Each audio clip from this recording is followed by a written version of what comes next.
when you look at the illiteracy rate, I mean, there are folks who are walking around here 40 years plus who can't even read or write. If you give them a form to fill, they're ashamed, they're embarrassed, they wouldn't even fill out the form, and so forth. And all of that goes back to the roots of education. How do you ensure, how do you use the corporate bullet pulpit and the resource to support public education in this city?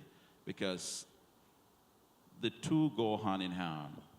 Well, I think you have to change the dynamics of the city in order for there to be people that want to be educated in the city. And if you asked the question about 5 years, where should we be in 5 years? I've lived in Detroit my whole life. I was born here. And I remember a lot of things, and it's changed a lot. I remember we were the 5th largest city in this country. I remember when Houston passed us and became the 5th largest city.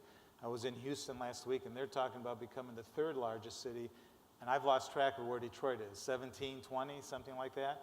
If in 5 years we're the 25th largest city in the country rather than the 15th or 14th or 13th, then we've just continue to go down the same path that we've gone down over the last 30 years. We have to turn that around. Then people will support the education because people will be wanting to come back in the city, and they will demand that the education be there, and he'll get the support that he needs.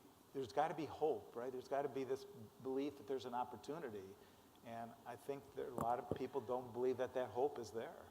We have to change that. Bankole, in terms of education,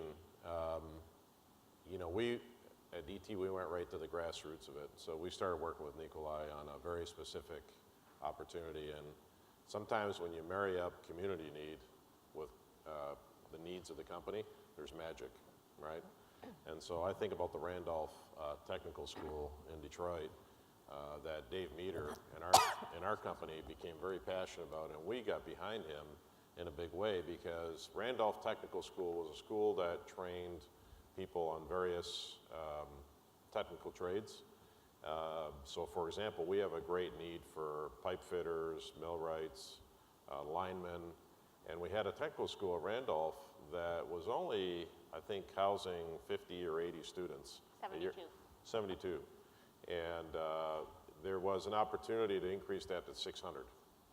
And I'm happy to say after significant investment from many of the corporations, including Cindy's group, we revitalized that school. Now we have 300 daytime students there and 300 adult students going to that school. So we went from 72 students to 600 students.